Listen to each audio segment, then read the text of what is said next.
So I'm calling my talk Dharma on the Doorstep. So about 12 years ago, I was fortunate to be living just on this road at the back of this Buddhist centre, just at the end of this road. I'd been living in Sheffield for about 4 years, but I didn't know about the Buddhist centre. And then somebody put a flyer through our door, so me and the 7 or 8 other people that were living in that house saw this flyer. And some of us started coming to this Buddhist centre for yoga. A couple of people tried the intro course, but they didn't quite get on with it. And then I left Sheffield, came back, got a permanent job after I'd been travelling, had a bit of money, and I thought, I can afford to go back to yoga at the Buddhist Centre again, and I really enjoyed doing that class. And I thought, well, why not try this Buddhism and meditation course as well? I wanted to learn to meditate, and I was comfortable being in this Buddhist Centre. I'd seen the Sangha board, which is a board that we use sometimes, which has images of the Sangha on it, and I thought, well, they looked like a friendly, happy bunch. So I felt confident enough, just about confident enough to come here on my own. My friend was going to join me. She decided not to. I was really like this, and I thought, no, I will go. And I really enjoyed the intro course. I kept coming every week after that. So I'm calling this talk Dharma on the Doorstep because I was so fortunate to have this centre so close by to where I was living. And I don't know when I would have found the Dharma if it hadn't have been for that. I don't know when I would have had the resources or the thirst to really look for it elsewhere out of my kind of locality, if you like. And somebody in my group just now was saying, Jen was saying that she doesn't know when she would have been able to find a Buddhist community. She was reading books, but had it not been just walking past the Sheffield Buddhist Centre and seeing the sign, she doesn't know when she would have found such a positive community for her practice. So yeah, I just feel very, very fortunate, and I have a lot of gratitude to the people who helped to start this centre, and gratitude to people who run centres, start centres elsewhere. You know, we have centres in our northern region, and that's how we're all here. So yeah, a positive community that I could engage with, clear Dharma teachings. Every week I could come to Sangha night, I could go to my Mitra study course, I could build up my Dharma knowledge very, very easily and with a lot of freedom just to kind of walk to the centre, walk home again at 10 o'clock at night. And I feel very, very fortunate and grateful that I could do that. So I've got two Google-related points to this talk, Dharma on the Doorstep. And one is that years later, from living on this road, I was living on that road again in a different house in a community, a women's community, that me and a few friends here, Sangita Dhammai, started. And when we moved into this house that's right just here, just on the back road, which now a men's community is now living in that house, we'd got our Wi-Fi sorted, and I was trying to figure out if the Wi-Fi would work in all of the rooms. And we actually had a view of the Buddhist Centre from that house. And I was like, I need to search for something on Google to see if this is going to work. What do I search for? Oh, Buddhist Centre. And I felt again that just being within the mandala, if you like, of this Buddhist Centre was, I was very able to turn my mind towards the Dharma because I was within the mandala of a building that in a way represents the ideal for me. So again, I just feel very, very grateful to have a positive community that's based in a centre that I could live close to so that I could kind of integrate my ideals more fully, really. So yeah, the internet is used a lot by all of us, by people all over the world, and I just wanted to come back to that, how living next to a Buddhist centre helped to kind of influence my actions, if you like. I was within the field of influence of this Buddhist centre.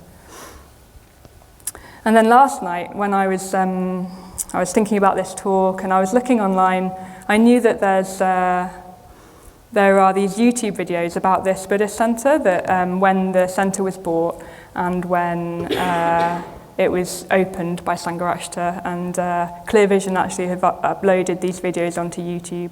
They're great to watch, like Vidanya and Mogavamsa in these videos, and they're going to have a lot of gratitude for the work that went into this Buddhist centre.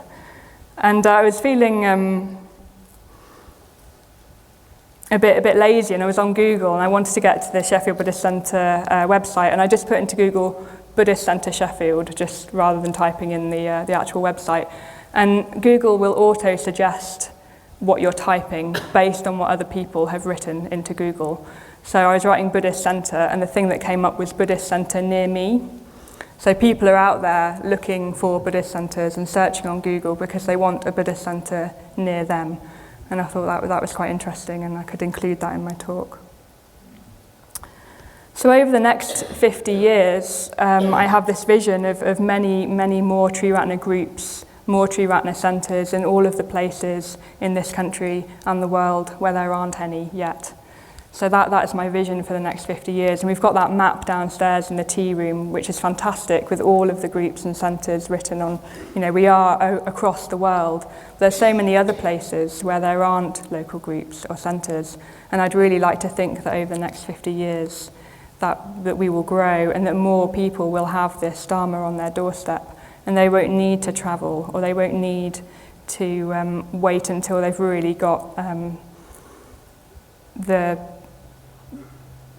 they can think, oh, I want to learn to meditate, so they're not necessarily in extreme suffering. They want to learn to meditate, and they come across somewhere where they can learn about the Dharma and really transform their lives around it.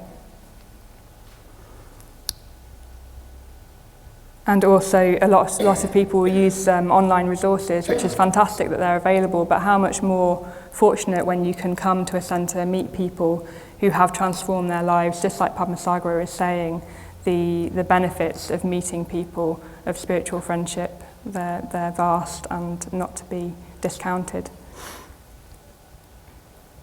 I was also struck when Ratnaguna was saying that that there are people in his life that he would really look up to, and I was talking with my friends after Padmavajra and Ratnaguna's conversation, saying that I did walk around with a little Amoghavanksa in my head and a little Vajratara in my head for quite a while, and it was through meeting these people that I was very inspired by. They helped me to guide my actions and to keep the ideal in mind. So there's a question as to how we do that. There's this vision of many, many more groups and centres, but how do we actually do that? And at the moment here at the Sheffield Buddhist Centre, we're looking at how do we manage growth in the community. Do we want to start up these satellite centres because we're kind of full here sometimes? And it's very important that we sustain our current communities and sustain and maintain our current Buddhist centres. And we also need to look at our own positive conditions in our life. But I am quite inspired by this idea of going out and making the Dharma available to more and more people. When I once went to meet Bhante Sangharakshita, and I was quite fired up with this idea of going forth and making the Dharma more available, I was saying how I'd been reading a sutta. I think it's the one where Yasa leaves the party a bit distressed, finds the Buddha and goes forth with the Buddha, and then all of his friends also go forth. And it says in that sutta that it says, "Let no two go by one way." So this idea that we can go forth and proclaim the Dharma that is beautiful in the beginning, beautiful in the middle, and beautiful at the end. So I was very fired up by that, and I was talking to Sangharakshita about it. I was saying, it says here, let no two go by one way. And he said, yes, but the Buddha also says that we must assemble frequently and in large numbers. So here we are, we're assembled large numbers. So just as Ratnaguna was saying that Sangharakshita has this ability to modify. You might be thinking this is it, and he'll modify that. So there's this question, this kind of tension. How can we make the Dharma available to more and more people who don't have a Buddhist centre near them? But also, how do we sustain and maintain our current communities? But this is my vision. The more that the Sangha grows, the more we can make the Dharma available to more and more people. And there's so many people that would benefit from it. So many people that might not travel or might not have the capacity to do that. And if there was a Buddhist centre or the Dharma on their doorstep, how wonderful that would be. And maybe we can just think about, well, what can we do to make that more possible? Is there something that I can do, either in my current community? Is it maybe you just need to just need to meditate more? It's that easy, isn't it? Maybe we can support a class. There's many probably things that we can think of how we could deepen our own practice, how we could make that what we've found, what we've benefited from, more available to more people. So Dharma on the doorstep. Thank you.